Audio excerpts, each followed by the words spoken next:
Chase isn't Chase still, he's still too young to get a tattoo. He needs Chase to get is his 21. parents He can get he needs to get his parents' permission. There's no He can look it surface up. area on his body to tattoo. Yeah, no kidding. No kidding. His body's gonna expand and the tattoo's gonna get all stretched out and he's gonna look fucked. Remember when we were like 10, there were those like dinosaur eggs you can get, and you'd put it in water and wait like 3 days, and it would like grow from the water? That's exactly what they got to do with the tattoos. It's Chase Hooper's slow evolution into Sean O'Malley. Just add weed. What is up, guys? Welcome back to the SmeshCast. It is Smesh Sunday. We are fresh off the fights. Daveison Figueiredo and Brandon Moreno fighting to a tie. But before we go to that, I wanted to say very quickly, boys, it is our 20th episode. We have had 20 episodes already together since our very first one, all the way back at the very beginning of August. I can't believe we're 20 in, boys. We have 56 subs already. Thank you to everyone that's been watching, that's liked videos, that's commented, that's subscribed. And actually, we just got from one of our real day one OGs, Rowan from Guelph, sent us in commemoration of our 20th episode. This is our first ever, the first event that we ever covered. It was Derek Brunson against Edmund Shabazian. And this is the poster from that episode. So thank you, Rowan. Shout out to you. Yeah, thank you, And Rowan. boys, Very 20 nice. episodes. That is hype.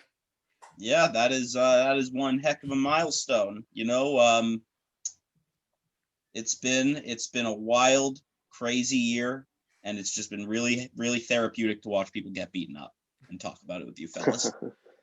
Yeah, it's just been the back and forth, and it's really nice. I think all of us have always been MMA fans, and we've always enjoyed talking about MMA. We made that group chat about a year and a half ago, maybe, where we finally have people to talk MMA with, and it's just a great little. It felt natural, right? That if we're already talking about it, let's just record it, throw on the recorder, upload to YouTube, see if anyone actually cares what we have to say, and it's really nice to see that we're starting to get some traction. But yeah, I'm just enjoying sitting down with you boys and having a good time, having a good chat, talking some fights. Just vibing out. Nothing but vibes over here, everyone. Nothing but vibes. So thank you all for vibing with us, getting real vibey vibes. And on that vibe, last night, as we mentioned, was honestly one of the best fight cards of the year. Like, I mean, easily. People were talking about this pay-per-view like it was not living up to the hype. It should not, like, how can you do the last pay-per-view of the year? We had, I think, 3 different title fights, maybe 4 fall out. We had the Usman fight. We had the Jan fight fall out. We had the Nunes fight fall out. We had all these title fights that could have been on this card. And in the end, we had Figgy Moreno, and it lived up, boys. I mean, absolutely. What a pace for 5 rounds. What a back and forth war, and what an ending. Honestly, a draw.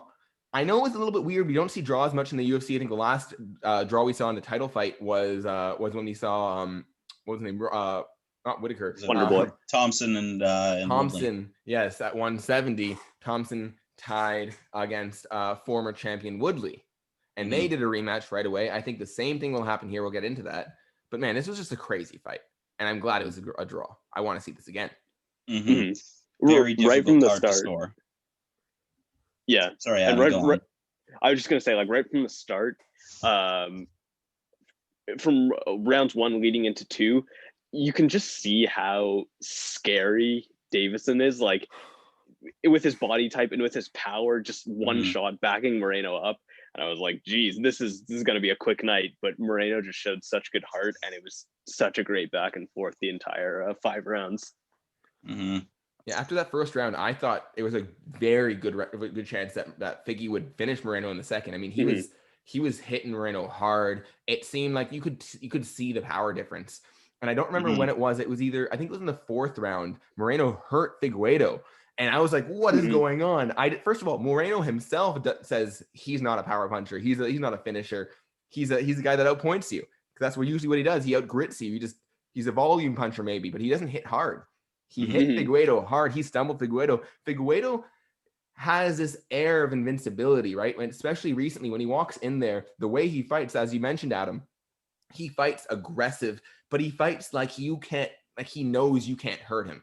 He fights like he's stalking his prey, right? He looks like a leopard or like a tiger stalking its prey, just walking in, ready to attack. It's not He's not defensive in the sense, or he's defensive, but he doesn't have a defensive mindset. I mean, he keeps his hands down most of the time. Yeah, he doesn't look like and he's scared of walks the getting hurt. opponent down. Exactly.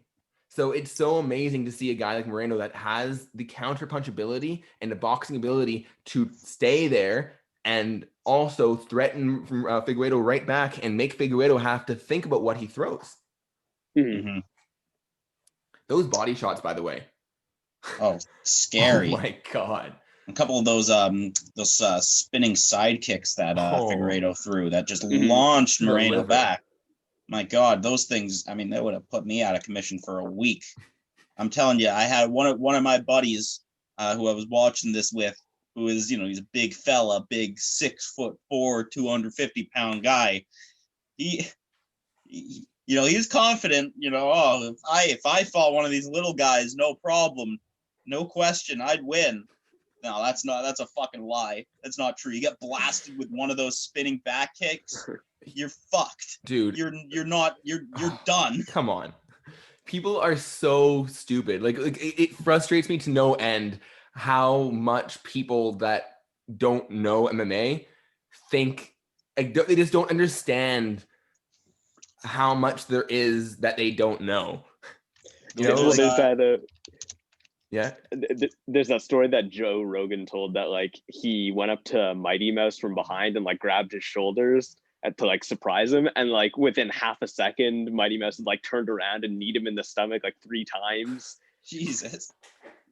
Right, and this is Joe Rogan, by the way. Again, Rogan used to be a Taekwondo. He used to knock people out. He still is in incredible shape. He probably weighs upwards of 200 pounds. And God for fucking HGH. Definitely a ton of that TRT. shit. Everything. And we're talking about DJ, who's not Alpha like a brain. Figueiredo style 125er. He's a real 125er, right? He probably walks around at 140.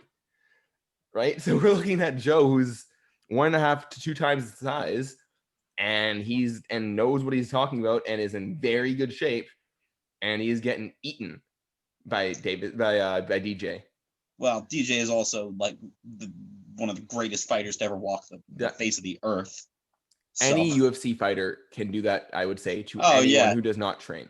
Anyone. Easily. Oh, absolutely. Especially women as well, I'd say. For sure. I mean, I've seen some great videos of like, there's so many videos online of just like, I don't know, just some woman who like practices Brazilian jiu-jitsu or something. One of their fucking dumbass guy friends will get all drunk and challenge them to like a grappling match. They'll get their shit rocked. See ya. It's always entertaining. Also, just want to point out a great Onion article, classic back in the day. Report: average male 4,000% less effective in fights than they imagine. No. Average male overestimates fighting ability by 4,000%. I'm reading the headline. Are you? Yes, I just read the headline, you son of a bitch. Anyway, down. Back to the fight. Okay, so those first 2 rounds, clearly Figueiredo. That 4th round, clearly Moreno. I'd say the 5th round was clearly Figueiredo as well. So it really came down, in my opinion, to just that 3rd round. I think it was obviously 3-1 for Figueiredo, except that lost point made it 2-1 to Figueiredo if you do not count the 3rd. So if you count the 3rd now, it's either 3-1 Figueiredo or 2-2. 2 judges had it 2-2, 1 had it 3-1, and of course it ended a majority draw, and Figueiredo keeps his belt, but I don't think you can move on and bring anyone else to fight Figueiredo except for Brandon Moreno, assuming, of course, he can actually fight in the next 5 months or so. If he gets some sort of surgery, if his shoulder's all fucked up like we thought it might have been, then maybe you have to move on. But if he can fight in the next 4 or 5 months, it's going to be a rematch. It has to be a rematch. And boys, that was, as Dana White said, probably the best 125 fight of all time. Easily the best 125 fight of all time. And, or at least male. I don't know, but I think probably female as well. And potentially the fight of the year. I think there are 3 candidates right now for fight of the year, very clearly. And in my opinion, those 3 candidates are this fight right here. It is, of course, Zhang Weili against Joanna Jędrzejczyk. And it is Dan Hooker against Dustin Poirier. Those 3 fights are above and beyond every other fight this year. Maybe you can say Dan Ige, Calvin Kattar, but I think with the stakes not quite as high as these last three, these are bigger. We will talk about that. By the way, it'll plug in 2 weeks' time on December 27th.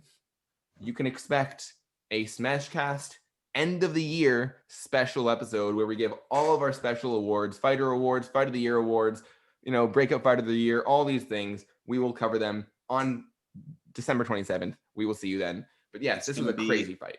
That's gonna be a really special night. I'll tell you. I think we're actually gonna get a couple of special guests. I think Dana White's finally gonna respond to my my DMs. Yeah, I sent him several more since our last one. And I think that he's finally gonna. We have Ali as a backup though. Mm-hmm. And we're gonna also have the special guest, Senator Mitt Romney is gonna come on the show, discuss the fights, and I honestly couldn't be more thrilled. We're actually gonna have a live fight from Mitt Romney. Sorry, Joe Biden against he's gonna fight against what's his name? Oh my God, Bernie Sanders, 1v1. Oh, 2-minute rounds though. 2-minute rounds. Oh no! Oh God, no! That's like a Jake Paul Mayweather fight. Something that I don't want to look at, but I can't possibly look away from. Actually, Floyd Mayweather. Jake Paul. It's not gonna be Jake Paul. It's gonna be Logan Paul. But I mean, what's the difference? Who the fuck cares? Blonde fucking douchebag's gonna fight fucking Floyd Mayweather, world-class boxer. And God, I'd take that deal. You guys would take that deal, I'm sure. What deal? The money? Fight Mayweather for $5-10 million. Honestly, who would you rather fight? Honestly, because I like Mayweather. I feel like he'll piece you up and you'll be beaten up, but Logan Paul will undoubtedly knock you. Like he will knock you into the next dimension. He's not very good, but he can do that. But Floyd Mayweather's not. I don't think he's gonna play with you. A big boxing guy. Yeah, he's not a big like one punch knockout guy. If my recollection of boxing. Yeah, but here's the thing. It is there. I think that Floyd probably can hit as hard as Logan, or close to. When you've been training for that long. Oh yeah. I don't think Logan hits as hard as the guys at Floyd, as Canelo Alvarez, right? You think Logan can hit as hard as Canelo? There's no way. No. And you think he can set it up like Canelo? So when I look at it, I actually think I would rather fight Logan because look, I'm gonna have my face broken by the time Floyd's done with me, right? I'm gonna be taking the sustained damage and then knocked out in the 8th or 9th round. With Logan, I might take one shot and get knocked out, but it's just the one knockout. I'm not gonna be beaten up for 5 rounds. I'd rather have the one single punch instead of the accumulation of damage over time and then the big punch. That is, that's a very analytic approach to it. Anyway, what else do we have to say about this flyweight fight? Forget these stupid fake-ass exhibition boxing matches. God knows that's the last we're going to fucking talk about that shit. We will not be bringing that up anymore this episode. One more thing that we definitely need to talk about. Figueiredo, unbeknownst to everyone, was in the hospital the night before the fight until 2 a.m. with a stomach infection. I don't know how he didn't know if he would even be able to come out and fight, if he would be able to perform, let alone put on a performance like that. It was incredible. Guy is a motherfucker. It makes me wonder what's his brother like. Excited to find out. See that come, yeah.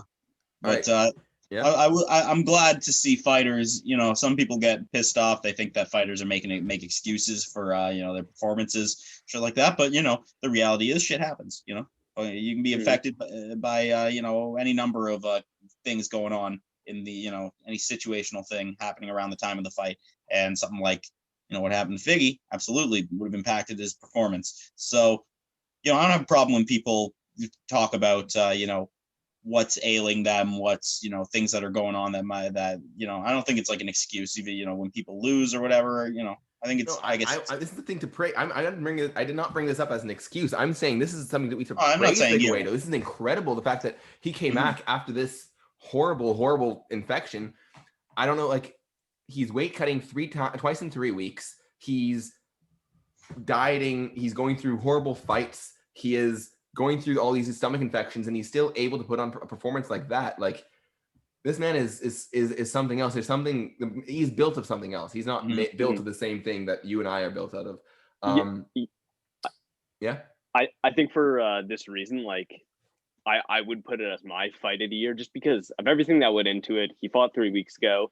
Everything that happened in the fight, you know, Moreno got eye poked, the groin strike, you know, he was like hurling on the ground. Like, I thought Moreno was going to throw up in the octagon. Yeah. For one thing. Didn't he? Didn't he? He didn't. I'm pretty sure he did. Spit up. He spit blood. Like he spit blood. That it was a lot of spit. I think he threw up a little tiny bit. So I was actually going to ask, this is a good transition. Gnarly. What are your thoughts on this point deduction? Because obviously this point deduction, I think Rogan said, "Oh, what do you think that it affected the score and it made it be a tie instead of you winning?" No, Joe, this is not an opinion thing. I love Joe, but like, this is a pure mathematical thing. He would have had one more point on every judge's scorecard. He would have won you by unanimous decision if that point was not taken away. So I ask you guys, do you agree that that point should have been taken away, or do you think that they should have given him a strong warning and they should have given him the win at the end of the fight? No, taking the point away for sure. Yeah? Yeah, because Figgy has gained an advantage by doing something illegal. And it wasn't like he did like a spinning back kick and he like by accidentally, you know, set his target in the wrong area and kicked him in the groin. Like, it was a deliberate front kick and it just happened to just strike directly where the sun don't shine. And he gained that advantage by doing something illegal. So you have to then sort of even the playing field. Noah? Yeah, you know what? I think that's a good solid case for it. I mean, like, you know, you have these rules for a reason, right? I think at a certain point, you're the ref, you got to make a decision in the moment. I don't think that it makes very much sense to think like, oh, well, maybe they didn't, you know, maybe, did he intentionally break a rule? Was it, you know, the rule's a rule. And yeah, you know, he did. I mean, some groin kicks, people seem to recover really quickly. This was one of the most brutal groin kicks that I've seen in a long time. Although I'm pretty sure, like, what was it, a couple of weeks ago, didn't someone get like hit in the groin like 3 times in a fight? That was like 2 months ago. That was Ben Rothwell against Power. Yeah. What's his name? Stefan Struve. Yes, that might have been the most brutal I've ever seen. But this was bad. So yeah, it definitely makes sense to even the playing field there. You know, even if it means that it impacts the outcome of the fight. I mean, the rule's a rule. It's there for a reason. Yeah, I don't want to drone on too much about this because I think you guys covered the most of it. One thing I will say, Adam, your point about the spinning back kick versus the front kick, I don't think it actually necessarily matters. I think maybe, if there's a grappling exchange and just something happens, someone gets sacked somehow. Okay, fine, maybe that's like fully so unintentional. But I think anytime you're throwing a strike, if it hits someone in the groin, it doesn't matter what type of a strike it was. If it hit in the groin and it caused that much damage, you have to consider taking a point away. And I think what the difference in this fight, in this specific scenario was, and why I think it was appropriate that they took away a point, was just because of the level of damage it did to Moreno. If he was able to recover, no matter what the kick was, front kick, back kick, whatever, if he was able to recover after 30 seconds and he wasn't, you know, almost hurling on the fucking octagon, I'd be like, no point. It doesn't matter what the kick was, but because of course we saw what the reality was, regardless of how it happened, I think it was appropriate because of how much it affected Moreno, and it was of course an illegal blow. And I don't know how much of a consideration this is, and maybe I'm curious to hear what you guys think. Do you guys think it's more appropriate to take a point away in a 5-round fight? Because when you have 5 rounds, that 1 point is theoretically less influential because you have more rounds to kind of make up for it for that 1 point. Whereas in a 3-round, like, in order to win a 3-round fight, if you lose a point, you need to win all 3 rounds, right? You need to literally sweep all 3 rounds and you'll win 29-27. Whereas in a 5-round fight, you have to win 4 only out of 5. You can still lose a round in a 5-round fight. Sounds like a good incentive to make sure that people don't break the rules. You know, rule's a rule. If you break it, you lose a point. Seems pretty simple to me. But I'm just asking, do you think that in a 5-round fight, you should be more liberal at taking points away and do maybe less in 3-round fights, or do you think it doesn't matter? No, I don't like the idea of judges. I don't like the idea of judges like refs acting differently depending on the amount or refs, whatever, making, different decisions in the moment based on whether it's a 5-round or a 3-round. I think a fight's a fight, and rules are the rules. There aren't different rules for 5-round fights. The only difference is there's a couple extra rounds. All right, what if that happened with 10 seconds left in the fight? Now do you take a point away? Where now you say it's actually not going to really affect the rest of the fight because there's only 10 seconds left. These hypotheticals, this is tough. But, I mean, listen, at the end of the day, like I said, I mean, when it comes to a sport, a rule's a rule. And, you got to, I mean, like at the end of the day, it seems like most refs are very cautious when it comes to taking points, and more likely than not will not take a point. But I mean, yeah, if there's like an egregious rule break, like, that heavy kick to the groin in the last minute, yeah, sure, you take a point, because that's a major fuck up on your part. Mm-hmm. It's also, taking the point away, it gives you incentive to not, fight dirty and do like fucking cheap moves that'll get you the win. So last minute or otherwise, it's going to make sure that people aren't like, putting a check mark on a fight by fucking kneeing someone right in the balls right before they're done, just to add insult to injury. No, you can't do that shit, or else they'll take your victory away. I agree. I was just kind of bringing up some hypotheticals, some interesting scenarios. I think that could be cool to think about. But yeah, I agree 100%. Mm-hmm. Let's move on to our co-main event. This one, honestly, I don't think I've had a harder time watching a fight before than this one. Tony Ferguson taking a brutal loss to Charles Bronx Oliveira. And before I get into this about Tony, I do want to shout out Charles had an incredible performance. I don't want my talking about Tony and my love for Tony to drown out how incredible of a performance that was by Charles. Mm-hmm. Dominant. It was skilled. It showed his progression. We're going to give him all of his time in a little bit, but I want to start off with Tony. That was just, man, to see where Tony was 2 years ago against Anthony Pettis, or a little bit longer against Kevin Lee. And even still, he still was mostly Tony against Cowboy. To this, just 2 fights later, this shadow of what he used to be is just so hard. It's so hard to watch. Mm-hmm. Well, Gaethje, that fight really took a lot out of him. It would take a lot out of anyone, especially at his age. And I can't say that I was, it was awful to watch Tony lose like that. But I can't say that wasn't an outcome that I hadn't, expected beforehand. At least expected or considered. I think that I was ready for Tony to lose this one. Wow. Okay. I think that, you just see this happen so often. It's at a certain point you exit your prime, and what I really want to wonder is if a guy like Gaethje is watching that fight last night, wonder how he feels, knowing that he might have ended one of the most legendary careers in the UFC history. I feel like that's gotta. I mean, for a guy, Gaethje is not a person that I see caring about that very much. He's probably going to be like, well, yeah, I beat him because I'm great, and that's that. But if that was me, I'd be a little sad. I fucking broke the man. But I don't think that Tony's done. I think that he needs to regroup. I think give him plenty of time. Because this loss is going to be a real learning moment for him. It could potentially be a real turning point. Where he decides to really overhaul everything and bring out a brand new Tony. I mean, how many people were just saying that what's his name?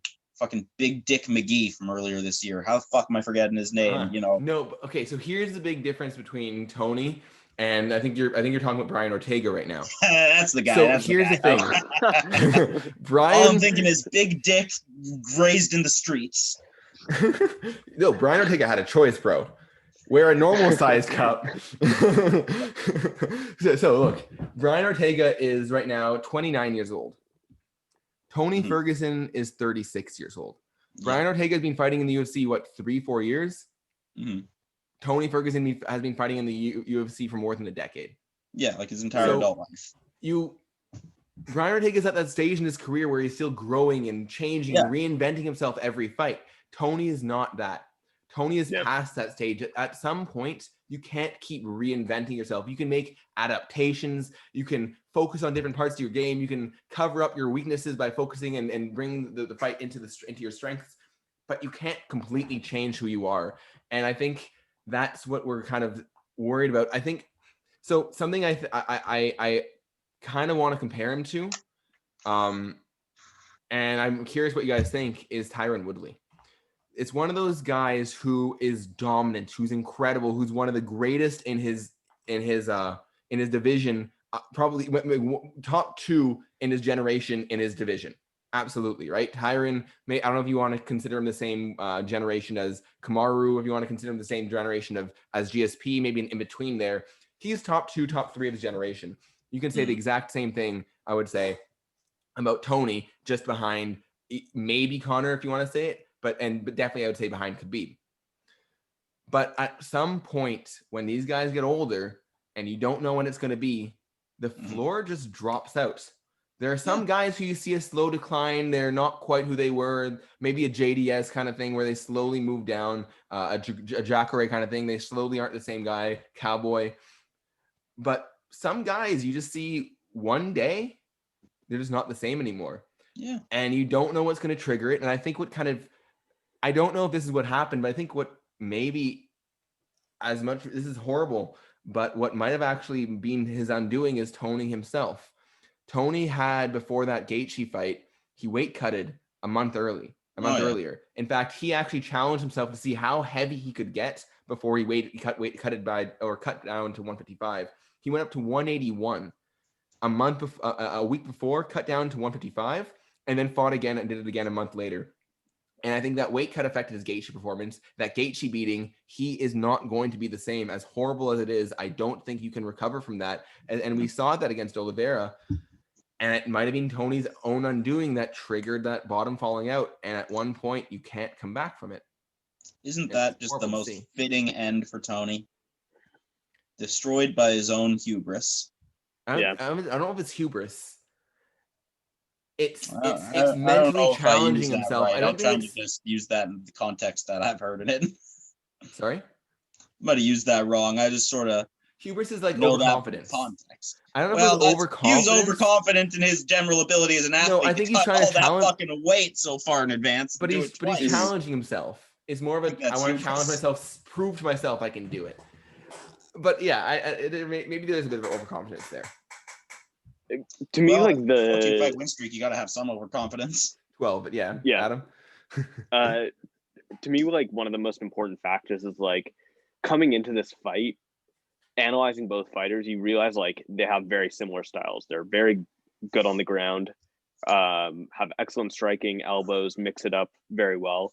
And as the fight took off, Charles is just younger, fresher. He has more speed. He's more agile. It's just like the newer age of MMA, although he's been in the UFC for 10 years. And he's in his prime. He's in his prime. He's able to adapt very well. It's just Tony's at the end of his career, unfortunately, or nearing the end of his career.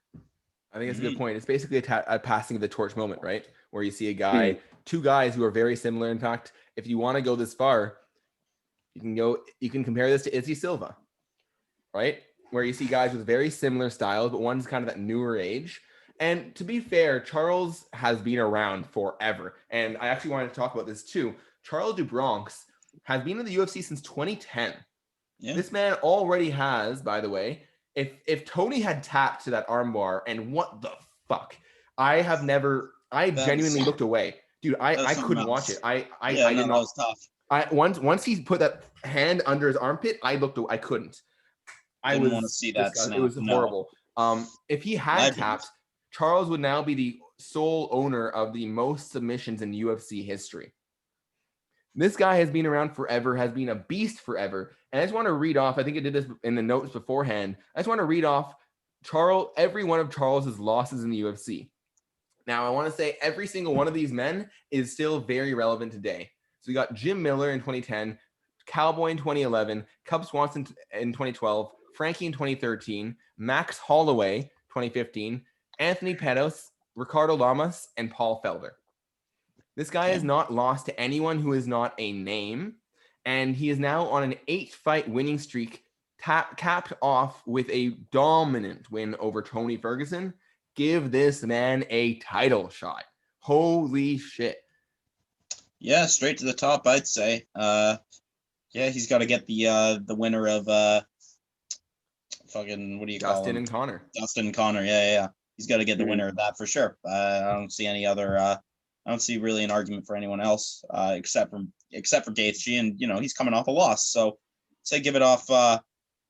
Give it to Oliveira. Give him a shot. See what happens. I don't know how well he does against either Connor or Poirier. I don't really see that going his way, honestly, unless he can really impose some grappling.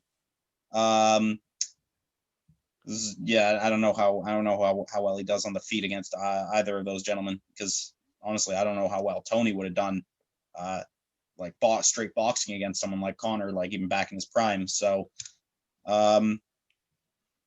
give him the shot, because he absolutely has a chance, because he's a great fighter. But I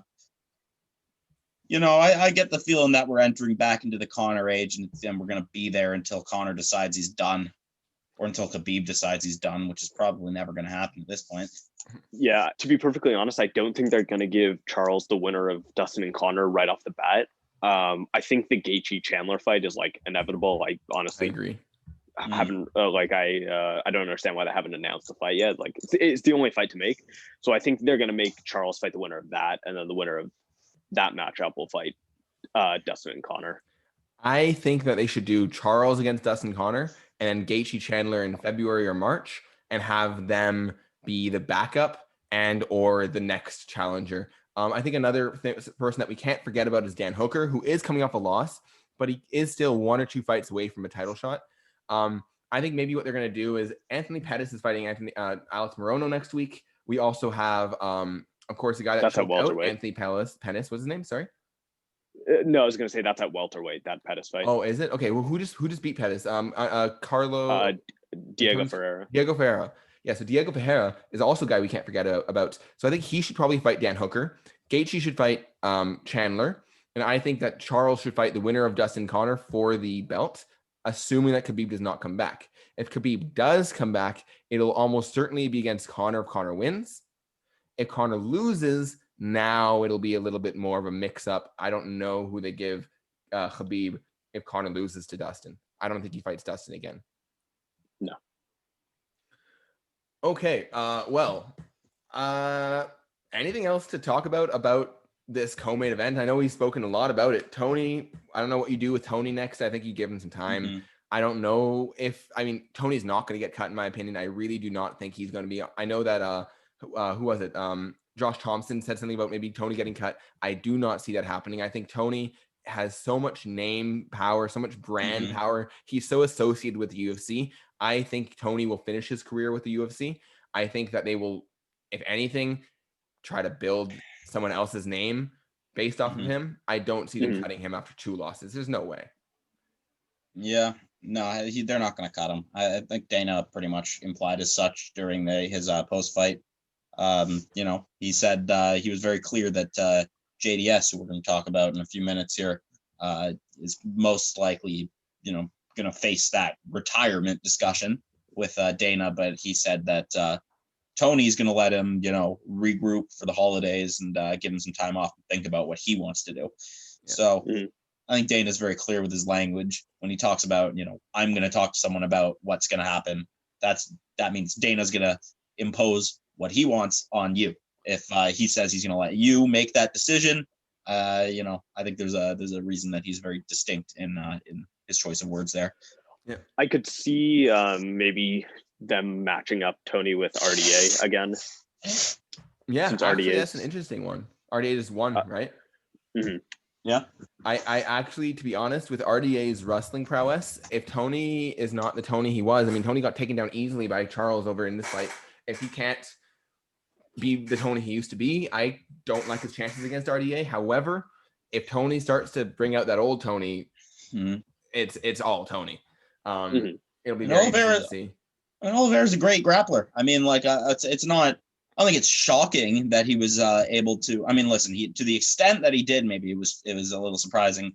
But I mean, like, the jiu-jitsu didn't surprise me. The wrestling did. Yeah, you can't underestimate his skill. Like, he's an extremely skilled grappler, easily. But he's extremely skilled BJJ artist, right? He's a submission artist. He's not a takedown threat generally, or not against a guy who Tony is known for legendary takedown defense. Tony was a crazy good wrestler. And so you should, I mean, I'm pretty sure Tony said something about he lost to John Jones in a high school wrestling match by 1 point. Really? I've never heard about that. I heard that. I was listening to his interview on Morning Combat. Yeah. I've never heard that. He almost beat John Jones in a wrestling match, right? So I just didn't expect it's not that I didn't expect Bronx to be able to match up to Tony's BJJ. I didn't expect him to be able to ragdoll Tony in the wrestling department. Well, I guess we're gonna have to see how he does, wrestling, grappling wise, in his next fight. Hopefully a title shot. And depending on how much he can, impose his will there, then we'll be able to see whether or not this was the story is Oliveira doing extremely well or Tony losing a step. Probably a bit of both, but I'd like to see which of those is more stronger influence. So, got to look out for Tony's next fight. Got to look for Oliveira's next fight. Yeah, let's move on. I think we're at 40 minutes now, and we've only covered 2 fights. They were amazing huge fights. Card, yeah. Yeah, so we had Mackenzie Dern meeting Jandiroba. Is that how you say your name? A little bit of a difficult name, but Mackenzie Dern showed some great heart after having her nose destroyed by Jandiroba. Definitely broke in. Apparently, I think, was it Jason Perillo is her coach? Yep. And so Perillo was apparently saying, "Oh yeah, it's nothing. Don't worry, it's just a cut." And she's like, "Yeah, I know Perillo. I know he'll say it's nothing when it's something. But now I know what a broken nose feels like." She fought through it, and she was. I mean, I was really, really excited to see some BJJ. I was hyped, but unfortunately, we didn't see it really go to the ground very much, except for maybe that last 20 seconds or so of the fight where Jandiroba went for that leg lock, which would have been crazy if she caught that. But nothing going. Yeah, it was a good fight. I'm excited to see where she goes. To be honest, right now, I don't think she'll be super competitive in the top 10. I still think she has room to grow and work on her striking a little bit more. I'm excited to see where she goes. But when you got that ace in the hole, though, especially in a division like this, where your BJJ just has such a gap over everyone else, you always have a chance to win every single fight. Kind of like Brian Ortega, kind of like Tony Ferguson. You can always pull that submission out of the hat somewhere. However, I do think that 7-8 times out of 10, she gets outworked on the feet by most of that top 5. And I think she needs to get her striking a little bit better. But I do think Jason Perillo is a fantastic coach to be working with, especially when we're talking about the hands. She doesn't need jiu-jitsu coaching. She needs the hands. And that's why Jason Perillo is a perfect guy to have in her corner. And they seem to also have a good dynamic. He's a very, very good mental coach. That's what Bisping always talks about. That Perillo really helped his fighting ability, but not just from his technical training. He said that Perillo was really the first guy and the only guy he ever really learned mental coaching from. And it really changed his game, he said. Yeah, well, the sport's just as much, it's just as cognitive as it is physical. It's a game of human chess in there. So, you gotta really be able to rely on high quality training, or you could, do things like Mike Perry, our favorite sideshow on this podcast. And I think Coach some guy on Reddit come and help you out. No, I'm sorry. Do not hear. Are you dissing Coach Latore? I think Coach Latore is easily Jason Perillo level. Definitely. Absolutely. I mean, he's fine. I still think that he would have gotten better advice if he had ended up going with that porn site, getting someone in his corner. Hey, Noah, you think Coach Latore should count as 2 cornermen because she's pregnant? Ooh, coming in with the jokes. But yes, probably yes. Probably. I think it's cheating. She has 2 brains, so Anyway, I think we're look out for those babies. I find it funny that after spending 20 minutes on average on the first 2 fights, we spend some 2.5 on the third. We gotta make room. We gotta make room, or else we're gonna go all night. Gotta make room for Kevin Holland, who made some room on the bottom there against Jacare, and then used that room to knock Jacare out from the bottom. First of all, what kind of insane individual decides to go to the ground with Jacare in the first minute of a fight? Second of all, who then finds a way to be on the bottom and beat Jacare? He tried to submit Jacare on numerous occasions. He was threatening submissions, and doing? I was going nuts. And then crazy bastard throws that huge right. Man, this guy, his arms are disproportionately massive. He has an 8. So when I was looking at the tail of the tape, he had a 1 or 2 inch height. There was a 1 inch height advantage over Jacare and a 9 inch reach advantage. Oh my God. I think I saw someone say he was built like Slender Man. He has an 81 inch reach, but he's 6 feet tall. That's wow. He's 72 inches tall with an 81 inch reach. You're supposed to have the same.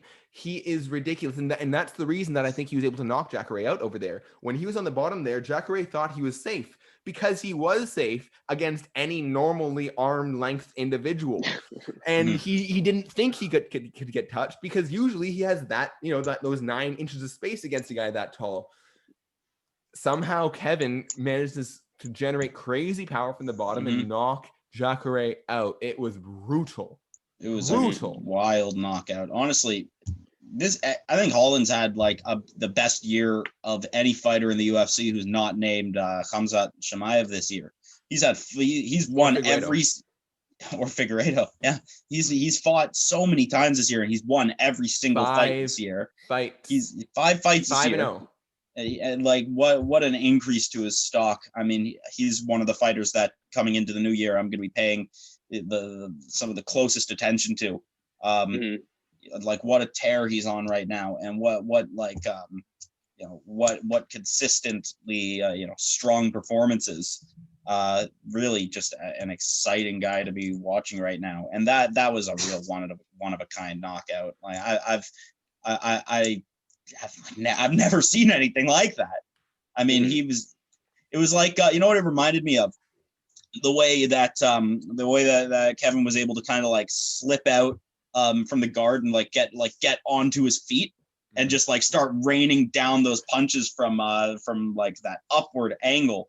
It reminded me, I don't know if anyone, hopefully somebody watching this has seen this. There's this one video of these 2 guys on the New York subway, and this guy spits on this dude, and then who's one guy, the guy spits on the guy standing off the subway. He spits on a guy inside the subway doors close, so the guy's about to get away with it. This guy on the train spends 20 seconds prying these fucking doors apart, and then the guy's laughing at him fuck you, you're not getting out, and then he fucking gets the doors open and he rains down fucking hellfire on this fucking guy that spit on him. And it reminded me of that. The moment that Holland got out of his position on the ground, got on his feet, he took it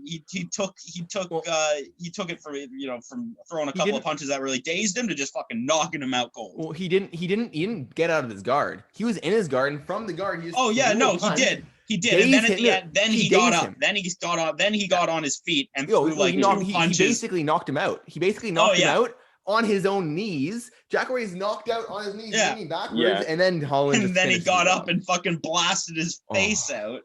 And it was even more bizarre because a couple seconds before that, he was threatening a triangle. And Jacare had a weird reaction. He was kind of laughing, and he was I think he was trying to coach him a little bit. He was you gotta put the. He used the triangle. He turned into the triangle and he took half guard. No, not half guard. Sorry, he took side control. Right, but what I'm saying is Jacare's response was very bizarre. He was laughing, he was you're. It seemed in the way that he was you have good BJJ too, and 15 seconds later he was out cold on his knees. Kevin was talking to him. Kevin was yelling at him. I mean, they were and it was weird shit too. He wasn't just being oh, come on, let's do it. He was, I don't remember what he was saying, to be honest, but he was full sentences. like talk and having a conversation. Just like saying weird ass shit. I gotta say, Kevin Holland, something about him seems evil. That's the only way I can say it. Did you see his post-fight interview? He's laughing maniacally. Bro, when he was waiting, fight someone new. When they were gonna lift his hand, he looked like a fucking serial killer. He's like, dude, it is. He looked oh my god, he looked like a monster. He's terrifying. And when he was like, Hamza, I'm coming for you, dude. He's like, oh yeah. I want to find him on 1 week notice. That's what he does, isn't it? Well, I can do it better, can I? Haha. Get him in there against that fucking guy who dresses up like the Joker. I want him against Hamza. Honestly, that is. Yeah. If I want to see Kevin Holland against Hamza Chimaev, because Kevin Holland might beat him. And Kevin Holland has the size advantage, absolutely. He has the reach advantage, absolutely. He has the BJJ advantage, I think, but definitely not the wrestling advantage. I want to see what happens. They both got crazy one punch knockout power. This is the guy who's knocked out Joaquin Buckley. He's knocked out Anthony Hernandez as well, by the way, in the first round in 39 seconds. That's a good matchup.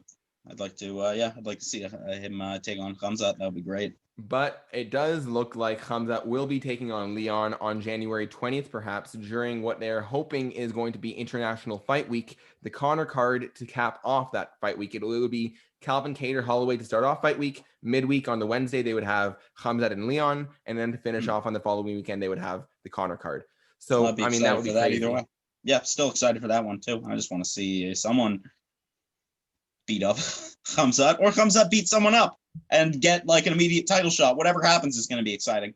So we're going to come back to Kevin Holland in just a second, but I think we were talking about this beforehand. I think this is a bit of a theme we might bring up a couple times on this episode of who we think is joining that unfortunate Dana's list of 60 who are no longer going to be UFC fighters. And it does appear, in at least to me, like Jacare will be on that list. He's a guy who's been around for a long time. He's expensive. They have to pay him a lot because he's been around for so long. And he's not being very successful. I feel like he's like he's lost 4 of his last 5 or something, right? Mm-hmm. He's 40 years old. He's at the end of years old. He's at the end of his career. He's not fighting for a title anytime soon, so it makes sense. So I think it's over for him, unfortunately. Yeah. He has hell of a career. Hell of a career. He has top 5, easily like best BJJ in the sport. Which actually, I wanted to pose a question to you guys: is who else matches his BJJ in the sport, like pound for pound? So Ortega, Mackenzie Dern, Damian Maia. Who else? Those 3. Ryan Hall. Who else? Gilbert Burns. Oh, Dorino boys. He hasn't had too many fights. So I guess you could say Kron Gracie. Yeah, but he's I don't know if he's still gonna be a UFC fighter, if he's still even in the UFC. I think those are the guys that you can really put up there. Mm-hmm. I feel like there might be another women's fighter that's like really, really, really, really good that we're missing, forgetting. But yeah, I think those are the real like BJJ world champions that we've seen in the UFC. Though that's them. Oh, Fabricio Verdum. Mm-hmm. Pound for pound for a heavyweight. Mm-hmm. Yeah, that's some good BJJ for a heavyweight. Mm-hmm. Okay, so let's go back to BJJ in general. Yeah, let's go back to Kevin Holland though. Let's look at that middleweight rankings. So Kevin Holland coming into this, was he ranked? He's 15. I think he was ranked 15. Was Jacare ranked? No. Wow. All right, so I mean, he was supposed to take on, remember, Jack Hermanson. Could not take on Jack, unfortunately. He got COVID. So he lost that top 5 fight, but I think he still now deserves to get that top 5 fight. I think he's 1 fight away from a title. I'd say you can give him a Jared Cannonier, would be a great fight. Assuming Jared has maybe his arm might still need some healing though. You can give him a Marvin Vettori. I think that's a crazy fight. Or you can give him a Derek Brunson. Or a Darren Till. I think any of those 4. There are 4 fights for him that I would go crazy at. Again, Jared Cannonier, Darren Till, Marvin Vettori, or Derek Brunson. One of those 4 it has to be. And the winner of whoever that is gets a title shot. Mm-hmm. Maybe not Brunson, but the rest. All right, let's move on to our next fight. This was our opener for our main card. We had Junior Dos Santos getting knocked out once again by Cyril, and I believe it's pronounced Gane. Gagne West. That's I thought they were saying gone. I thought it was just gone. They used to say gone. Apparently it's Gane or Gagne, is what I've heard recently. I'm not fully sure. Cyril knocks him out. This man is built like a heavyweight and moves like a middleweight.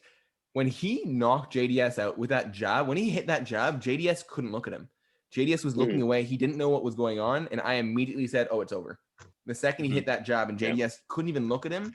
So actually, and then he follows it up with another big right hand or another right elbow. JDS starts going away, moving away. And as he follows it up with that final big right elbow, JDS turned away. That forearm hit him right across the back of the ear. And I don't think the elbow actually hit the back of the head. You guys can tell me if I'm wrong. The way it looked like to me is that this part of the forearm was behind the ear. And because of the way that the head turns, the elbow was where the back of the head would have been, but there was like a half an inch of space between it because the head is round, right? So I don't think the elbow actually was against it. I think it was just over it, if you know what I mean. Honestly, I'm watching it again, and even last night when they showed the close up, it's really close. It's really hard to tell, but I think it hit him on the back of the head. The ruling is that if you hit the ear, it's legal. If you touch the ear with any part of the strike, if any part of the strike touches the ear, it did touch the ear in part, but yeah, so totally legal. But it did, like, a lot of that shock was absorbed into the back of the head. I mean, it doesn't matter because JDS wasn't going to win that fight anyways. Speaking of another guy who's on Dana's 60 right now, it looks like this might be the end of a very illustrious, another illustrious career in JDS. Legend of the game, one of my personal favorite fighters. But I'm gonna, until I hear evidence otherwise, because the only I just heard people call him gone last night. I'm not gonna call him anything other than that. Whatever you like, bro. But he, I mean, God, really living up to that hype. I mean, like, they gave him a really big step up in competition in terms of a ranking. I'm curious when the rankings are going to update where he's going to be standing in the heavyweight division.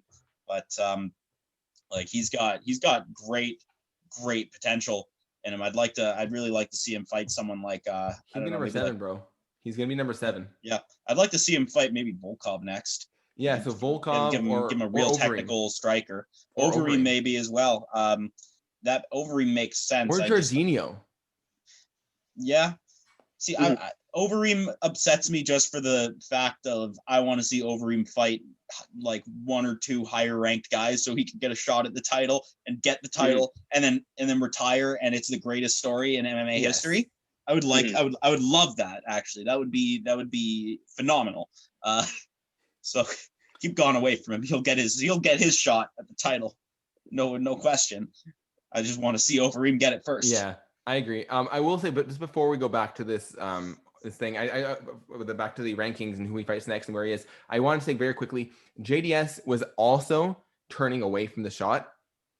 So yeah, that's what I was going to mention. It's hard to really say, like, he didn't when he was initiating the shot, it was going to the side and it started going towards the back. It still hit the ear. I still think it's legal, and JDS turned to the back of the head. Like, I think these things always happen by accident. I think it's fine. I don't take anything away from the win at all. I think it's legit. No, I wouldn't take anything away from the win either. Like I said, a lot of these rule breaking things don't happen. They just happen by instinct. Like, I imagine, like for example, putting your toes in the cage. Like, that's just an instinct thing. And even with the groin kick to Moreno, even that, I thought it was, that was a solid body kick coming in, but Moreno moved forward into it, and it changes where it impacts. So unless you're like a John Jones, like a lot of this dirty fighting, I don't think it's done intentionally. However, it is there. Some of the guys at the top of the sport, you got to be a little creative to get to that point, which is why you see guys like Usman stomping on people's toes, doing weird shit that throws you off. Or shoulder strikes, Conor McGregor. Yep. Or fucking whatever the fuck John Jones did to fucking Glover back when he fought him, fucking Actually destroyed his shoulder. Yeah, Adam, did you see? I think it was Oliveira was doing shoulder strikes on the bottom. He was in Tony's guard, and he was doing shoulder strikes. That was interesting. Mm-hmm. I don't think I've seen that before. I like that. That was a nice little switch it up, get a little bit of extra physicality. I like it. Yeah, I feel like those shoulder strikes just like those have got to be real frustrating to deal with. Just you got to feel like more than anything, you feel like you're just being out muscled and just like shoved around. It's got to be very frustrating to deal with that. I can't imagine they're the most painful thing in the world. I have to say, by the way, annoying. It's very surprising to me that like a guy like Don'Tale Mayes didn't get knocked out somehow by Gane or Gagne or whatever you want to say by Cyril. But Cyril has some sneaky BJJ. So he actually, when he couldn't knock out Don'Tale Mayes, he leg locked him with 10 seconds to go. What? Who leg locks in the heavyweight division? Yeah. Well, I think it was the latest. I'm pretty sure it was the latest heavyweight submission in history. So that was pretty cool. That's great. That's crazy. All right, let's move on to some of our prelim fights. This was a fight that I honestly was most excited about, other than the co-main event. And I mentioned this, I think, last week about how hyped I was for this. This was I believe this might have been our sleeper fight of the week. In fact, Rafael Fiziev. I thought it was Fiziev. Apparently, it's Fiziev. I'm taking on Renato Moicano. Fiziev is the man who does the matrix like nobody else I've ever seen in MMA, where if someone throws a head kick, I think Mark Ducasey threw a head kick against him a few months ago, and he went folded in half like a pancake. It was craziness, comes right back up and throws that leg kick. He was working, his punches come out of nowhere with such velocity, such ferocity. I can't even speak. Such speed, such power. It's crazy. I mean, he went body, head, and he knocked Moicano into the land of wind and ghosts. That was impressive by Fiziev. The land of wind and ghosts. I've never heard that before. Is that like from something, or you just make that up? No, I've heard it said before. I didn't make that up. It's some badass shit. Right? Better than going to the shadow realm, even. In the shadow realm, the soul dimension, you know? Yeah, that's what a gnarly fucking fight, though. By the way, Fiziev is one of Piotr Jan's head coaches. So this guy trains in a Tiger Muay Thai. He has incredible takedown defense, and again, some of the best Muay Thai in the MMA, in the UFC for sure. And that's saying something. Can you imagine like best Muay Thai in the UFC? That's a high praise. Yeah. I ain't saying nothing. I think before if we're thinking like individual, like discipline by discipline, the last person on earth I would fight would be like the best Muay Thai fighter. That's the most dangerous person I can think of. That's the person that's going to ruin my life more than anyone else. Yeah. Or a kickboxer. Muay Thai, no, they're gonna elbow you. I'd rather the kickboxer. I'd get punched and get elbowed. They're gonna break your skull. Oh. And I mean, he even tossed Moicano once, right? Moicano had one little lazy shot, got a bit too close, and Fiziev literally just dumped him, and then backed up, said, "Get back up, kid." There's been some really fun wrestling in the last couple of cards. Just it wasn't wrestling. Great slams. I mean, you know, great like professional wrestling, like great WWE wrestling. People getting fucking pile driven and shit. Yeah, I want to see Fiziev get a top 15 opponent. I know it's quick. I know we're talking about the best division in the world in the 155-pound division, but honestly, he is so impressive. I want to see him break in. I want to see him take on a Gregor Gillespie, maybe a Beneil Dariush. So I think Dariush is actually booked potentially for a fight. I'm not sure. Yeah, I think Beneil Dariush or Gregor Gillespie are a perfect fight for him to come into that top 15. I think those are, especially Gillespie, you can see, does he have that takedown defense? Is he able to really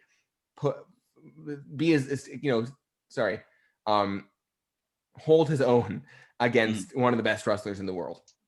Yeah. Moving on, I want to give a very quick shout out to Gavin Tucker, also on the prelims. Gavin Tucker, our Canadian brethren, taking on Billy Quarantillo, and he beat Billy Quarantillo up. I thought this was going to be a close fight. A lot of people were saying, watch out for this fight. It's a sleeper fight. And it was not a sleeper fight because Gavin just took over Billy. And I mean, Billy put up a fight at times, and he has a weird style, and he can take a shot and he can throw a shot. But Gavin was just better. That boxing of touch, under, touch up, move out. It was beautiful. Mm-hmm. Absolutely phenomenal performance. Finally, proving once again, who the greatest country on earth is, Canada or America. Wait, also sorry. Canada or America? What?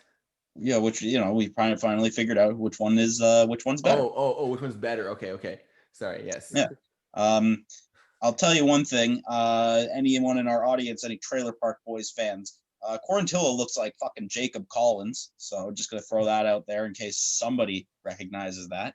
And yeah, I mean, what a great this whole night. I can't think. There was this was just like excitement front to back, and right from the start of the early prelims to up until here. This was a phenomenal performance from Tucker. Very fun to watch. Very excited to see what's next for him. Yep. And Noah, you wanted to talk about this Tisha Torres against Sam Hughes fight. So I'm gonna let you take the stand here. I mean, what is there to say about this? This is a fucking beatdown against a person who didn't seem like they should have been in there from the start. Now, there's some context to it because from what I understand is that Hughes took the fight as a last minute replacement. I guess partially as a challenge to herself, which I guess is it's a commendable thing. But it was the best possible decision to end that fight early because she was just getting annihilated, just really just fucking beaten up bad for the first entire round. There was not a single point where she seemed like she could have overtaken. So good call ending it. Very weird kind of situation at the end there where they seemed to be flip-flopping between whether they were going to throw the fight or whether they should let her keep going. I mean, at that point, the coach, I think as a coach, you need to, you're in the corner for a reason. You need to be the one to make the decision whether they are done or whether, they are able to continue. Whether your fighter is pretty much always going to want to continue. But, you need to make that decision. That's why you're there. And it seems like they were very apprehensive to stop that fight early. But really the closest comparison I can think of is and for hopefully somebody again in the audience has seen this is the video of I don't remember who. I think she ended up going on to be some kind of a champion of some not a UFC champion, but so one of the other smaller divisions. Fight, or back in early in her career, she was fighting in some regional shit, and there's a video on YouTube of her fighting it looks like a 40-year-old woman off the streets who had never fought in her life, just standing in there looking weird, looking like a person off the street, and she just got her ass beat for 30 seconds before getting knocked out, not able to throw a single punch. That's kind of what happened here. It was just like an amateur versus a professional, and it wasn't safe to let it keep going. It looked like if I was going to show someone this for their first UFC fight, they'd probably think that UFC is some disgusting barbaric shit. They just let people get beaten up. Another comparison off the top of my head for this fight, which I think is a comparison I brought up before on this show. It's like that scene in old Game of Thrones where the mountains just killing all of those by the head.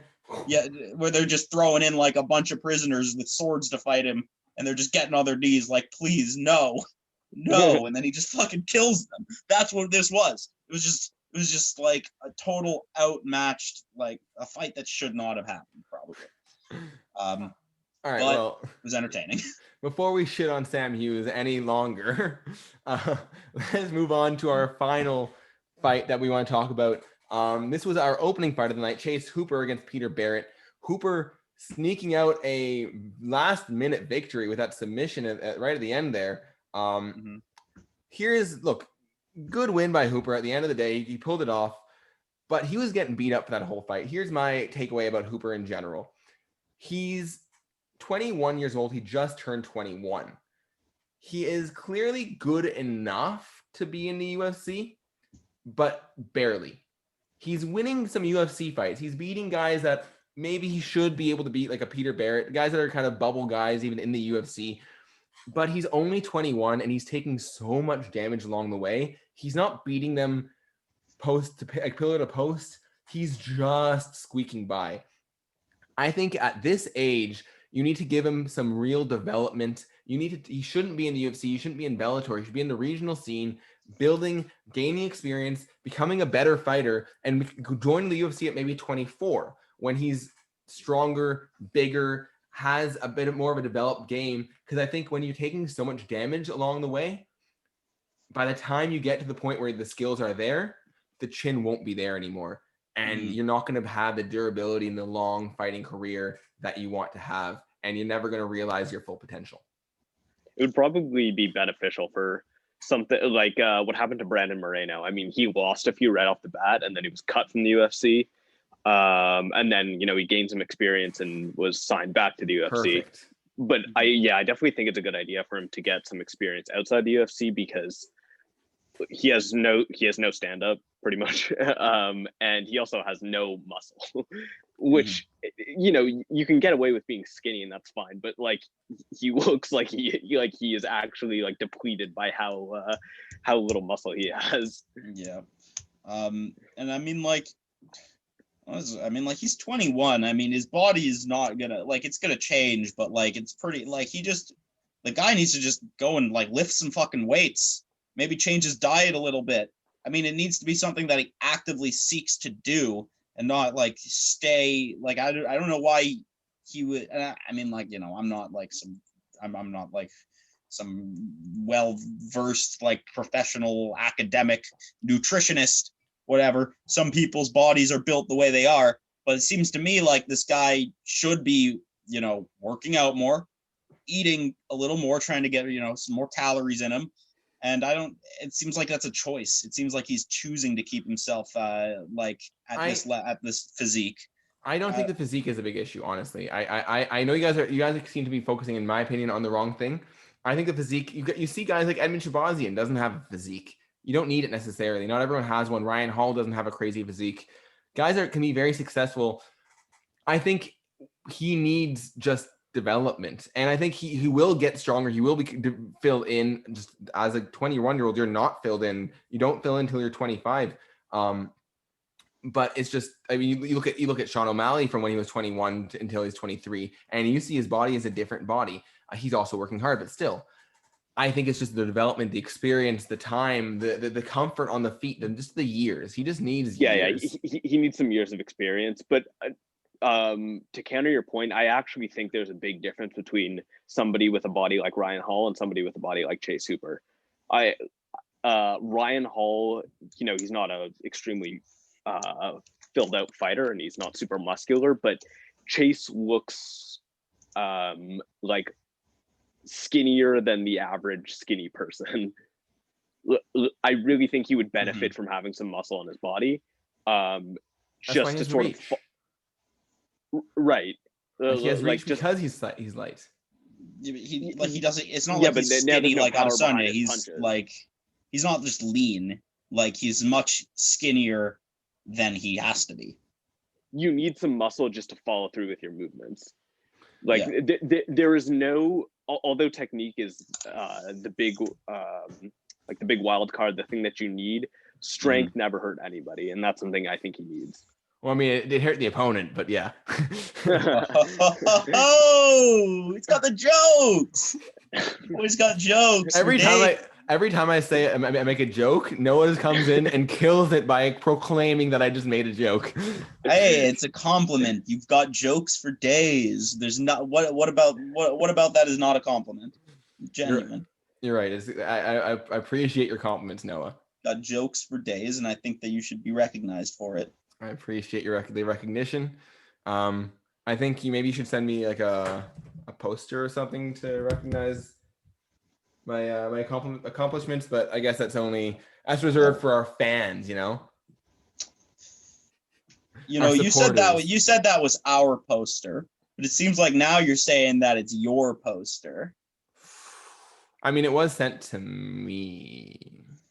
Oh, now Roy's not even got jokes. He's got fans. Roy's got his own fan club now. Oh my God. Adam, what are we going to do? Nobody likes us. Nobody likes us. Everyone just likes Roy. I don't like to call them fans. It feels a bit pretentious. They're my supporters, you know? Yeah, they're yes, your supporters. They're like your family. Exactly. The Roy army. All right, boys, let us move into our news of the week. So we don't have actually a ton of news. Most of the news has been concerning this next week's card. But the news that we do have, we got some rumored fights. One of the bigger ones is Robert Whittaker potentially taking on Paulo Costa for the interim middleweight title crown in March. Now, this is supposed to be the same time that Adesanya fights Jan Blachowicz for the undisputed light heavyweight crown. So what would be really interesting is if you have Rob versus Paulo as a co-main event to Israel. And so who's ever seen a champion of a weight class fight on the same card that champion's interim belt is being fought for? Almost feels weirdly disrespectful. Yeah. Of just dangling the carrot in front of them, yeah, you guys aren't getting the real prize. He's up there. You guys are down here fighting each other. Are they just gonna give him Paulo for the interim belt just because there's no one else that really makes sense at the time? Because it does. Marvin Vittori deserves an interim shot. Jack Herman's, sorry, not Jack Herman. Kevin Holland, if he's one fight away, why don't they give them? Yeah, it's pure star power from Paulo, but it makes no sense to me. If Paulo beats Rob and gets the interim title, then what the fuck? I mean, they're gonna just unify, and it's a done deal. Israel's gonna beat. I don't ever see Paulo improving to the point where he beats Israel. Dude, he's gonna be a 6-1 favorite over Paulo the second time. Yeah, it'll be crazy. Hell, I don't think he'd come back. I think if Paulo wins, I think Adesanya makes him defend his interim belt at least once before he comes back down. Yeah, makes sense. Because I don't see Israel. Why would he want to do that again? He'll fight John Jones. He'll say, "Fuck it, I'll take John Jones. You guys can," unless he loses, of course, to Jan. Then he comes back down. He'll fight Paulo. But if he beats, he's not going back to Paulo. No way.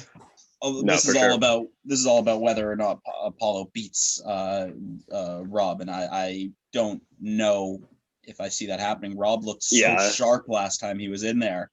I honestly don't think he does. And if Rob, by the way, beats first Till, then Cannonier, and then Paulo, now you can sell that rematch with Izzy through the roof. Oh yeah, I think you can sell it now. To be perfectly honest, I don't get the whole thing with Dana saying he doesn't want to fight. Yeah, but I think this builds it more for sure.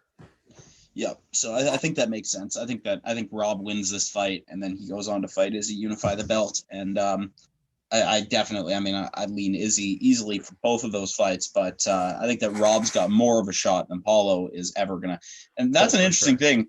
That's an interesting thing. I've never. It's very rare that I get this inclination, but after watching that Paulo Costa Izzy fight, I don't ever see Costa improving to the point where he'll beat Izzy. I don't ever see that happening. He would have to catch Izzy when he's deep on his decline for that to ever happen.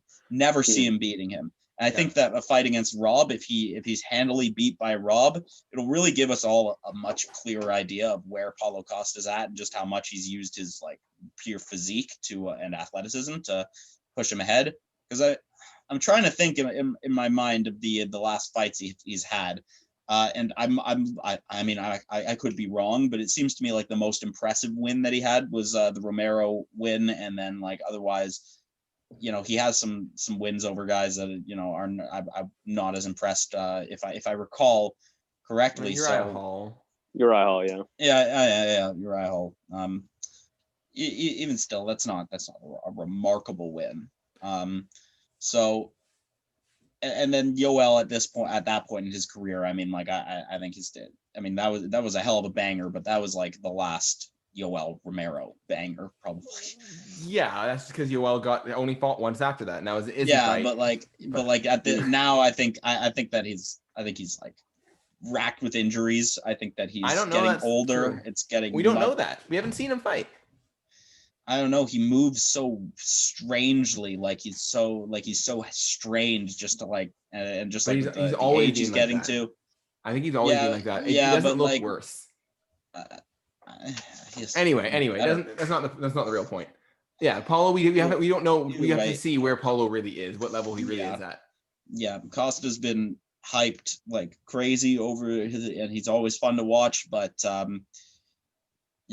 I don't think he's quite as good as he's ever been made out to be. We'll find out. We don't know, and that's the whole point. We will. That's what we'll find out. He also, to me, he seems like someone who would be very heavily impacted more than other fighters by like some people coming off a loss, it really hurts them. Like they come in very nervous and very and it impacts them the whole way through. And sometimes it leads to, a greater loss streak. Costa seems to me like somebody who would be like, this loss demoralized him. So no, I think it's also his first loss in the UFC. Yeah, I think it's about the way he fights. It's about the way he fights. When you're a bully, the way the bullies fight is that you can't touch me. It's kind of like how Figueiredo fights, by the way, as well. When you stand up to that bully, then they're like, oh shit, I don't know how to fight not as the bully. So I think it's about that. And if he feels like he's not as invincible as he used to feel, that's what can change things. Now, he's also being in denial, which actually might be to his benefit, because he might only be able to fight as this bully kind of style fighter. But yes, if he does, and so yeah, if he is demoralized, he doesn't feel like he's untouchable anymore, then yes, this could really, really affect him. I just don't see him, as you said, improving and learning how to fight not as the bully, even though he is young. But we will see. I do think it's also kind of interesting. Just because I know a lot of people hate these interim belts. People just hate on them, and especially when it's so recent, right? It's like 5 months after Izzy last defended his belt. It's not even half a year. But I honestly like it, because all it really does is make guys more money. When you fight when you have an interim belt, you make pay-per-view points. And so I am all for having more belts out there and having more guys make more money. And yes, you can say, well, why not just give these guys more money anyway? And I agree, but they're not. So at the very least, give the few guys that do have this interim belt more money. Yeah, we'll take it. Whatever you can, whatever slow steps we can make. Yeah. Additionally, we have Hamza Chimaev against Leon Edwards being, as we mentioned, rumored to be rebooked on January 20th. I actually do not like this timeline. I obviously love the fight. We've been ranting and raving over it. But, I mean, Leon Edwards is coming off of COVID, where he lost, reportedly, according to Brett Okamoto of ESPN, 12 pounds in 4 days. That is terrible. I don't see how anyone as amazing as Leon is can recover from that in a month and be ready. In a month and a half and train for a month and a half through that recovery, and then still be the same level of fighter on January 20th. So I don't think this is a good call for Leon. I think you give him till February, but I love the fight. Yeah, I agree. I mean, it's just a more severely brutal version of Tony choosing to weight cut, a month later. But unfortunately for Leon, this is forced from COVID and from an illness. And the recovery will be a lot worse. And so, I think they should give him more time for sure. If he recovers, we don't know what recovery time is like from COVID. Everyone reacts to it differently. He could be one of those long haulers where he's still suffering from symptoms on January 20th and not even ready to fight. And I see Dana pushing him to take this fight very heavily, because I mean, Dana, best case scenario is that Hamza wins this fight, and this gives him more. I don't put it past Dana at all to make a man who's recovering from serious illness fight, under threat of being cut. I mean, they already took his name out of the rankings for a bit. They'll cut him. Being cut. He is not. They'll cut. Dana will cut him. They took his name out of the rankings, but Dana will cut him if he pisses him off. But from COVID, no. Okay, if it's I don't think Dana gives a fuck about any negative publicity that could come from just booting someone because they wouldn't fight after COVID. He does not care. He is beyond that. He has said, even like, if someone gets COVID, like, you don't, like, I understand that, and like he has said. Dana says so many things. No, I think that's a little bit far, even for Dana. Regardless, I don't think anything is too far for Dana. All right, well, let's move on from topic. You're talking so much crap. We're supposed to have him on our show in 2 weeks. Yeah, dude, what are you doing? He knows what he's getting into. If Dana's coming in, he's coming on the hot seat. It's going to be me and Mitt grilling him, Utah style. We also have a rumored bout also on that March pay-per-view, along with Robin Paulo, along with Izzy and Jan.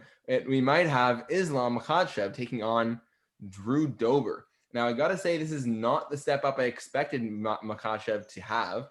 Drew Dober, I also expected to have a bigger step up. So they're kind of giving these two guys who you thought were going to get a kind of a 10th or 7th kind of ranked opponent each other instead. And the winner is going to get like a top 5 potentially.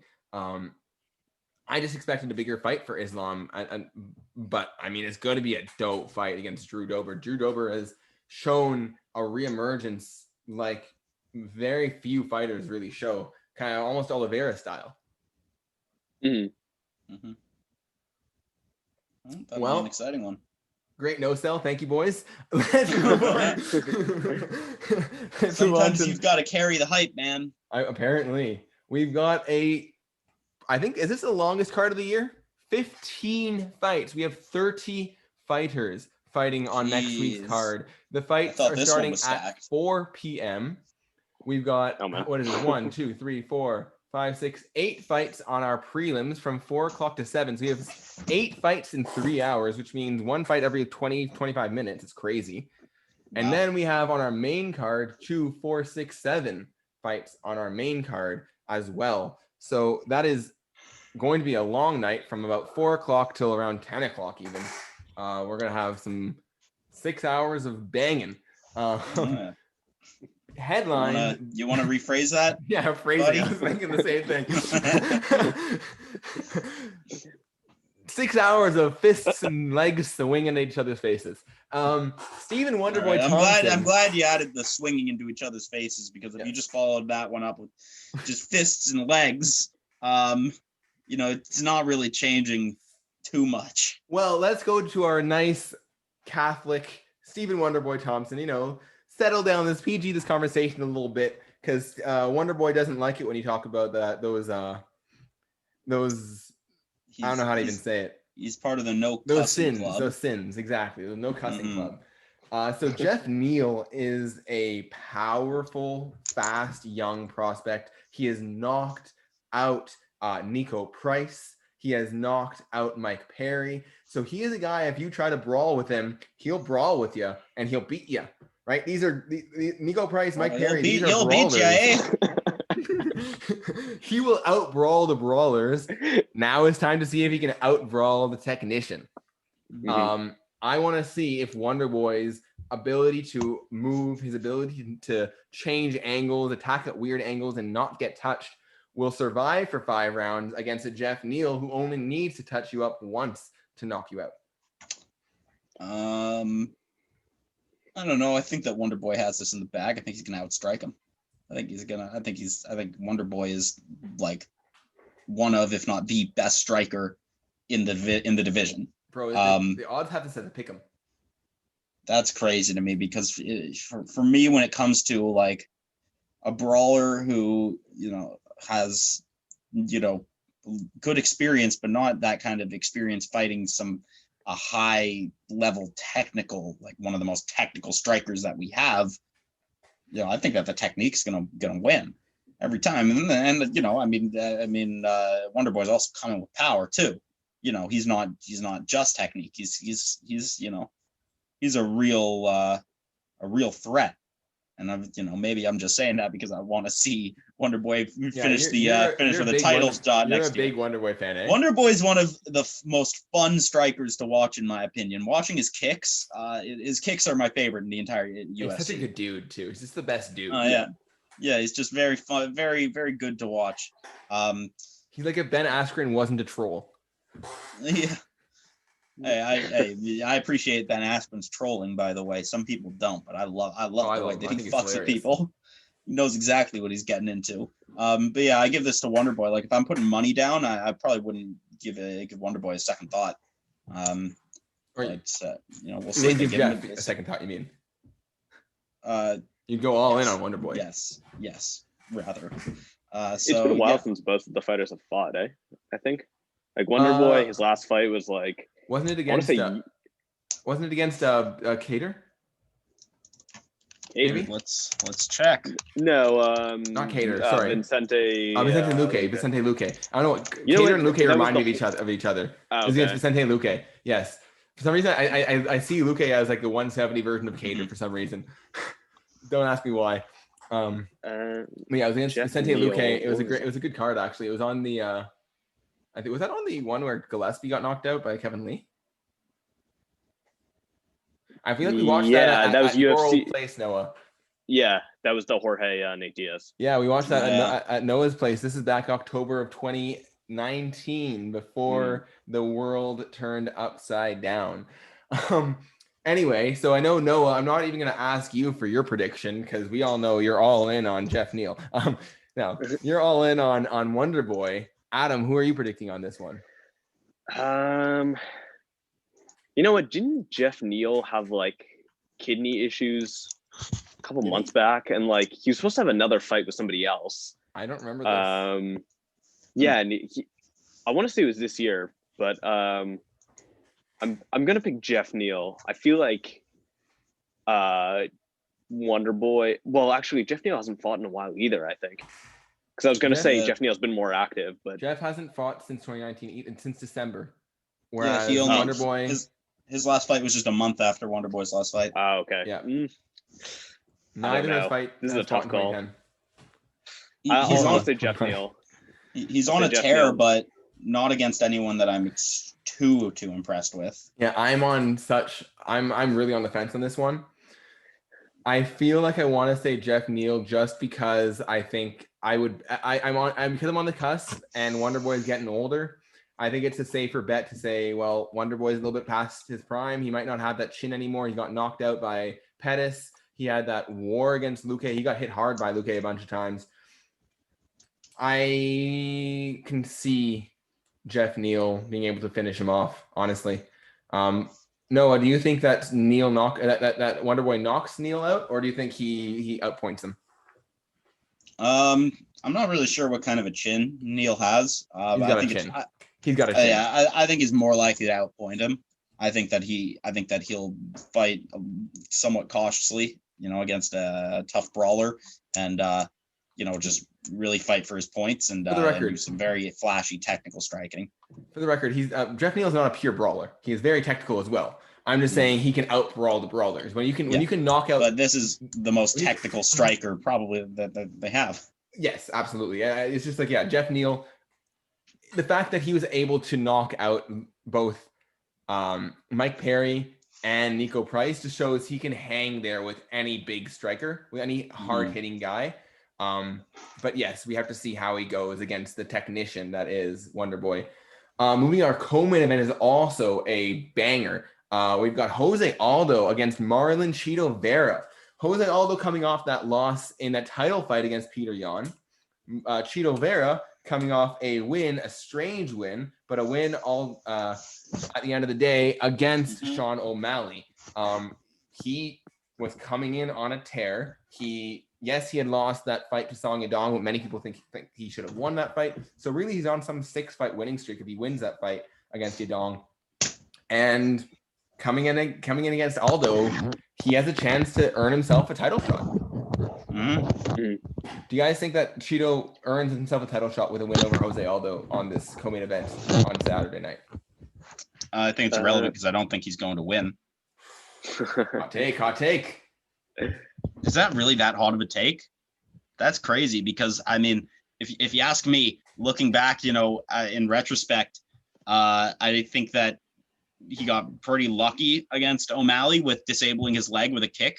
Like kicks like that land all the time and people don't have their legs disabled. I don't think it's not like a massive at all where he was like training this one crazy knee to the head that people thought was a fluke until they realized, like, it's not like he was training to fucking destroy his leg, and then like he threw a leg kick like anyone else would and had more damage. It was a fluke, but up until then, like, I mean, Sean O'Malley was moving better than him. I think that he was going to win that fight. Personally, that's neither here nor there. That's the real hot take. Yeah, I think. that's not a hot take. That's easy. I agree. Obviously, a lot of people really don't like O'Malley, and they really think that he got absolutely destroyed in that fight by the better fighter. I don't know about that, but I know that Aldo, up until he lost, because at that end point he was standing up with Jan. He was fighting him. He was taking the fight to him, and he was doing a very good job. He got beat, but he was in there 100%. Vera's not close to good enough, I don't think, to present like so much of a challenge to Aldo. We'll see. Maybe I'll eat my words. You guys or at least Rowie, you seem to think that I might eat my words here from conversations in the past, but I think that Aldo takes this one like relatively easily. I think that the difference between Aldo and O'Malley is very clear, and that's the movement. You said it yourself. O'Malley was too much movement. Cheeto couldn't catch up with him, couldn't touch him. But that's not what Jose Aldo does. Jose Aldo will stand in front of you and Muay Thai fight you. He won't dance around you. And so I think that's going to be styles make fights, right? I don't know. I actually still would edge Jose Aldo, but I do not think it's an easy win by Jose by any means. I think he will win. I think he's the slight favorite, and he deserves to be the slight favorite. But I think Marlon very much has a chance to win this fight. He has very good jiu-jitsu. I don't see him taking down Aldo, because no one takes down Aldo. But if it does somehow get to the ground, I can see him putting up a good fight. And he is a dynamic, powerful fighter. Aldo has been around a while. I can see him finding his way to getting a win. I just do think Aldo should be able to hit him. I don't even know if it's outpoint him or hit him harder, or I don't know what it is. Yeah, I don't think Vera's at the point where he's going to beat the guy who almost beat the champ. I don't think Vera's going to like quickly KO him or make it a quick night or anything like that. I think it's going to be quite a competitive fight, but I kind of foresee a similar situation as to Tony and Charles, where it's just Cheeto's this young and fresh fighter, and he's adaptable to new skills in MMA. He's just good at mixing it up, and he'll just have that slight edge. I mean, surprisingly, Aldo is not that old, regardless of how long he's been in the sport. He's only like 32 or 33, which always confuses us. But I think I'll slightly lean Vera. Yeah, and actually, now that I'm thinking about it, when I had that image of Jan just wailing on Aldo for a full round that should have been stopped, if you guys remember that. Yeah, that was a little while ago, but that's some real damage he took there. We don't know if Jose has had a career full of damage.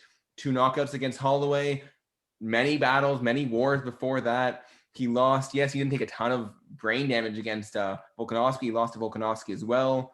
Now he took a lot of damage against Jan. You never know. Just like with Tony, as you just mentioned, Adam, just like Tyron Woodley, as we were talking about earlier, when is that floor going to drop out underneath you? And yes, he's young, but he's young in normal years. He's not young in fighter years. He's been around so long, and he's taken a lot of damage. I would not be shocked if we see a bit of a shadow of the old Jose Aldo. I'm not saying I'm predicting that. I'm just saying if that does happen, whenever it happens, at this point, I'm not surprised when it does. It will happen eventually. Yeah. Just a matter of course it will. I just don't think that Vera is the guy to do it. Vera is a beast, dude. Vera is a hungry fucking lion. You don't want to mess with Marlon. Is not nothing. And when he gets you to the ground, like you saw that elbow against O'Malley. Yeah, you're right. Before he shouldn't have gotten O'Malley to the ground, but when he did, he shut O'Malley's lights off with one elbow. Yeah, but I mean, I'm looking at, his record, and who else has he beaten? Like, who at that high level has he also beaten? Okay, but you can say the same thing, Marvin Vettori, before he had fought Jack Hermanson. Who had he beaten? No one yet, but that's not the point. When you see him moving up, again, you're right. He doesn't have anyone crazy big names, but he's shown ability. in all of his fights. He's shown the potential to beat Jose Aldo. We just haven't seen it happen. He hasn't gotten that chance. We'll find out. Yeah, I mean, listen, I might eat my words, but I so strongly disagree with you guys that he's gonna take this. I really don't see that happening myself. We'll find out. We'll find out. out. So. All right, moving on. We have Michel Pereira. This is our circus fight of the night. This one is literally just about, we all know it's going to be craziness. We don't know what's going to happen. We're expecting, I think, Chaos Williams to knock Michel Pereira out. Michel is our cartwheeling, backflipping, jumping off the cage, craziness dancing fighter against Chaos, who will knock you out brutally. He knocked out Abdul Razak Al Hassan back about a month ago with one punch for a few minutes. It was scary. I want to see what happens in this fight. Yeah, there will be some backflips. There will be some capoeira. We'll see some crazy stuff. Michel's a favorite, by the way. Oh yeah. Yeah, minus 120. Very slight, but still a favorite. I mean, he's a monster. He's an absolute beast. Oh, they're His last both fight, monsters. he showed. For sure. But Pereira really showed in his last fight that he's not just like he's flash and substance. Like he beat a very tough fight and dominated on the feet. Yeah. So I gonna be a good one. Chaos. This yeah. I'm gonna go like this is a pick'em for me either way. This is definitely potential to be the thing that I will bet on is that this could be the best fight of the year. Wow. I wouldn't say best fight of the year. Maybe I would say maybe the most circus crazy fun fight of the year. This cannot be best fight. Best fight of the year. Yes, that's the best. I don't see why those two things are mutually exclusive. Are you going to tell me that this fight is going to be better than Figueiredo Moreno? If they're both constantly beating the shit out of each other with crazy spinning shit, yes. All right, we'll see. Yes. We'll find out. All right. We also have Marlon Moraes taking a bit of a step down, taking on Rob Font. That's a bit of a surprising one for me. I know Marlon's taken out a couple bad losses recently, but I mean, who was his last loss to? It was against a man who should be fighting for the title, right? Was it what? Sorry, what? Sandhagen. Yeah, Corey Sandhagen. It was a beautiful fight by Sandhagen, and he's the future. I'm just surprised that Rob Font's getting this big of a step up against Moraes, or Moraes going this far down to fight against Rob Font. Rob Font's number 11. I mean, if I'm looking at Moraes' recent record, and I mean, like, if in my opinion, he should have 3 losses in a row. I think that he lost that fight to Aldo. That was very controversial. That was such a controversial decision, man. That people still argue about that shit. I think that Aldo beat him in that fight. I think that technically he should have 3 losses in a row. But even if you're not going to count that, the 2 losses where he was finished were like some phenomenally brutal finishes. I mean, I'll tell you right now, because man, if only we were doing this show last year, because if we could have spoken about that Cejudo Moraes fight, that's one of the best fights that I've ever seen. But he and Moraes got absolutely like dismantled in those later rounds, and that crazy spinning kick that Sandhagen landed. I mean, that's gonna rattle your brains. So Moraes is coming in with a little bit of reduced stock because of just the how impactful those losses likely were in terms of the damage that he took. I mean, I think that a step down for him is as reasonable as a step down for Aldo is at this point, frankly. Yeah, it makes as much sense. Quick hot take. Not hot take. Quick question. You have 10 seconds. Your favorite fight you've ever seen. Oh wow. Okay, we're just gonna. You brought it up, so I have to say just real quick. We don't need to go into it. We can talk about it in a few weeks if you want to. Oh man. Matt Serra GSP2. I'm gonna go GSP Bisping. Adesanya Gastelum, 100%. That's my favorite fight. Strong contenders right there. All right, now let's finish this off. We've got a couple more. The last 2 I want to talk about. Our old friend Anthony Pettis, Showtime, coming up against Mr. Morono, Alex Morono. This is a welterweight bout, so Pettis is jumping right back up to welterweight. He seems to be jumping back and forth. It's a fun fight. I'm surprised Pettis isn't taking on a bigger name, if I'm being honest. I thought Pettis would be fighting just kind of names right now, not looking for that title shot, just kind of having fun. Mm-hmm. Who was his last fight? Cowboy? Yes, I believe so. Yeah, the weird decision where that one was you want to talk about controversial decisions. That one, I remember everyone. That one was a weird one. Even Pettis thought Cowboy won that one. I don't even remember who I called. I think I just watched that for enjoyment. I didn't even score it, but yeah, I remember there being some controversy after that one. That one, it was weird because Cowboy clearly won in everyone's mind. He thought he won. Pettis thought he won, and then it was a unanimous decision for Pettis, which is very, very odd. And then, yeah, an unfortunate couple. You know, he's got a pretty mixed record. Yeah, he's only 33 as well, by the way. Yeah, he's young, but he's had a long career too. So, yeah. I mean, He's been in the UFC since 2011. He is definitely nearing the end of his career. Yeah, I want to fight the Wheaties box guy. All right, well, let's finish off. We got one last fight I want to talk about. That's Greg Hardy is actually making a comeback against Marcin Tybura. And as we saw, Marcin Tybura he's a grimy ass fighter. He looks like a grimy ass fighter, but he's a good fighter. He's technical. He's strong. I think he's going to out-wrestle and he's going to dominate Greg Hardy from pillar to post. I don't think he's going to knock him out necessarily. I'm having some kind of connection problem. I'm not catching any of what you just said. Marcin Tybura, Greg Hardy. And I think Marcin's going to beat him. I don't think he'll knock him out, but I think that Marcin Tybura is going to beat Greg Hardy this weekend. Well, Noah can't hear us. We're going to move on Sir, I missed all of that. That's okay. Who do you see, Adam? Marcin Tybura or Greg Hardy? I haven't seen too much of Tybura. I'll just say Greg Hardy for some crazy reason. Adam, do you have if you can hear me, can you hear? Do you know a difference between, or do you have a prediction for Greg Hardy against Marcin Tybura? Oh, wait, did you not hear my prediction? No, sorry, Noah, for Noah. I heard yours. Noah can't hear us. All right. Well, it doesn't matter. The episode appears to be just about done anyway. It looks to be all we got for you guys this week.